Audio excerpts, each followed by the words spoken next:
చెప్పిండు. Class room లా వేరే friend వచ్చి పక్కకు కూర్చొని గెలికిండు. గెలికితే చిన్న గొడవ జరిగింది. ఆ గొడవ జరగడం వల్ల సార్ వచ్చి కొట్టిండు, కట్టె పట్టి కొట్టిండు. ఎక్కడ ఈప్లా వాత వచ్చింది. మేము అక్కడ నుంచి హాస్టల్ నుంచి కాలేజ్ కన్నా వస్తున్నాం. అయితే రోడ్డు మీద రాగా అక్కడ సార్ అయ్యిండు. సార్ని మేము అందరం అబ్జర్వ్ చేయలేదు. శ్రీనివాస్ సార్ అక్కడ రోడ్డు మీద బైక్ పెట్టుకుని ఆగిండు. అయితే మేము సార్ని అబ్జర్వ్ చేయలేదు. డైరెక్ట్ ఇట్లా వచ్చేటప్పుడు అంత సార్ ఇట్లా అది కుదబలిసిందారా అది ఇది అనుకుంటే ఏదో తిడితే అయితే మేము దగ్గరకు పోతే అయితే మళ్ళీ కాలేజ్ రమ్మంటే డైరెక్ట్ కాలేజ్ వచ్చేసినాం. అయితే అట్లా వచ్చినందుకు తిట్టిండి సారు. మళ్ళీ ఇట్లా సైన్స్ వాళ్ళని ఆర్ట్స్ వాళ్ళని వేరే వాళ్ళని చూస్తారు సార్. పోయేటప్పుడు కానీ వచ్చేటప్పుడు కానీ సైన్స్ వాళ్ళు లేట్ వచ్చినా తిడతాడు, లేట్ పోయినా తిడతాడు. రోడ్డు మీద ఏడైతే ఆడ తిడతాడు సార్. అయితే మా ఫ్రెండ్ ఇట్లా క్లాస్లో కూర్చోగా అయితే ఇంకొక అతను ఇట్లా గిచ్చినట్టు చేసినది. అయితే అతను ఇట్లా చేతులు లేపితే ఆయన తను ఏమన్నాడంట, అది ఏమన్నా ఇట్లా సైలెంట్ కూకుంటే ఆయనతో సార్ వచ్చి ఆయన కట్టబట్టి కొడితే ఇట్లా ఇంకా బాధ వచ్చింది.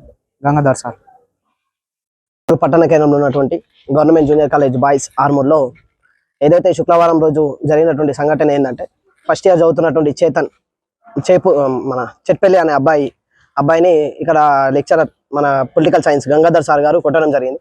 ఏదైతే అక్కడ ఎందుకు కొట్టిండో కూడా సార్కి తెలియదు. వీళ్ళిద్దరు ఏదో దానికి సంబంధించినటువంటి గొడవ జరుగుతున్న తరుణంలోనే అసలు ఏం జరిగిందనే విషయం తెలుసుకోకుండానే గంగాధర్ సార్ కొట్టడం జరిగింది. అట్లా ఎందుకు కొట్టారని కూడా అడగడంతో సార్ కూడా ఎలాంటి ఎక్స్ప్లెనేషన్ ఇవ్వలేదు. అట్లయితే ఈ కాలేజ్లో బాయ్స్ కాలేజ్లో ఏం జరుగుతున్నదంటే, దాదాపు చాలా మంది విద్యార్థులు కావచ్చు మా దగ్గర తీసుకొచ్చిన విషయాలు ఏంటంటే, ఇక్కడ ఉన్నటువంటి సార్లు కావచ్చు కొట్టడము, తిట్టడము, లేదంటే వాళ్ళని అంటే వల్గర్ లాంగ్వేజ్ లా వాళ్ళకి ఇష్టమైనట్టు వాళ్ళు తిడతానే ఉన్నారు. ఇక్కడ ఉన్నటువంటి సార్లు మేము పీడిఎస్ ఏం డిమాండ్ చేస్తామంటే, ఇలాంటి వాళ్ళందరినీ వెంటనే సస్పెండ్ చేయాలా. ఇక్కడ ఇప్పటి వరకు కూడా మన జరిగినటువంటి వెల్పూర్ ఇష్యూలో కావచ్చు, అబ్బాయి సూసైడ్ ఇష్యూలో కూడా కలెక్టర్ గారు విజిట్ చేయలేరు. మేము పీడిఎస్ ఏం డిమాండ్ చేస్తున్నామంటే, వెంటనే కలెక్టర్ గారు దీన్ని విజిట్ చేయాలా, ఇక్కడ ఉన్నటువంటి సమస్యలు తెలుసుకోవాలా, విద్యార్థులకు న్యాయమైన విద్య అందేటట్టు చూడాల్సిన బాధ్యత కలెక్టర్ గారిది. అట్లనే మేము పీడిఎస్ ఏం డిమాండ్ చేస్తున్నామంటే, వెంటనే మన ఎకనామిక్ సార్ ఎవరైతే ఉన్నారో ఆ సారే డిసిప్లిన్ కమిటీకి ఇక్కడ డిసిప్లిన్ కమిటీ సార్ డిసిప్లిన్ కమిటీలో ఉన్న మీరే ఎట్లా చేస్తే చదువుకుంటున్న విద్యార్థులు ఎట్లా చేస్తారు?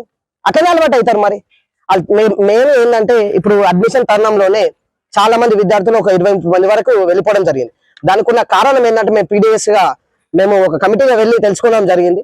అయితే ఇక్కడ ఉన్నటువంటి సార్లు మెయిన్ గా ఏంటంటే కొట్టడం, వాళ్ళని ఇష్టం వచ్చినట్టు తిట్టడం. ఇవాళ రేపు విద్యార్థులు తల్లిదండ్రులు తిడితేనే పడతలేరు, సార్లు తిట్టడం కూడా కరెక్ట్ కాదు కదా. మేము పీడిఎస్ ఏమంటున్నామంటే, ఇక్కడ ఉన్నటువంటి ప్రిన్సిపల్ సార్ గారి దృష్టికి కూడా తీసుకొచ్చినాం. పీడిఎస్ గా వెంటనే డిమాండ్ చేస్తున్నాం, ఇక్కడ ఉన్నటువంటి వాళ్ళందరినీ సస్పెండ్ చేయాలా వాళ్ళు ఎవరైతున్నారో, లేదంటే దీనిపైన ఖచ్చితంగా ఉద్యమం చేస్తాం. వీళ్ళందరినీ తీసుకొచ్చి కలెక్టరేట్ ముట్టడి కన్నా వెనకాడము. 1.5 years ఎప్పుడే 8 years ఎప్పుడు కాలే లాస్ట్లో ఇట్లా రిటైర్మెంట్ టైంలో ప్రభుత్వ జూనియర్ కళాశాలలో శనివారం జరిగినటువంటి సంఘటన దురదృష్టకరంగా భావిస్తున్నాను. ఆ రోజు సివిక్స్ లెక్చరర్ అన్న గంగాధర్ సారు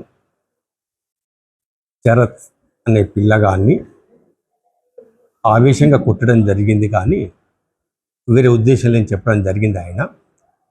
నేను ఆయనకు హెచ్చరించి చెప్పాను, ఎట్టి పరిస్థితులకు స్టూడెంట్ పైన చేతి వేయడం కానీ పద్ధతి కాదు అని చెప్పాను. మళ్ళీ ఈ రిపీట్ అయితే మళ్ళీ నేను హయ్యర్ అథారిటీకి నేను కాంప్లైంట్ చేస్తానని హెచ్చరించడం జరిగింది.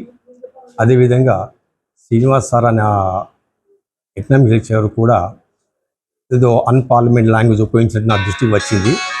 ఆ విషయంలో కూడా నేను ఆయనకు హెచ్చరించి చెప్పాను, ఎట్టి పరిస్థితుల్లో కూడా ఇటువంటి అన్పార్లమెంట్ లాంగ్వేజ్ కానీ మరియు ఈ కొట్టడం కానీ మంచి పద్ధతి కానీ హెచ్చరించడం జరిగింది. వీళ్ళకు హెచ్చరిస్తూ మళ్ళీ ఇవి సంఘటనలు పునరావృతం కాకూడదని వాళ్ళకి హెచ్చరించడం జరిగింది.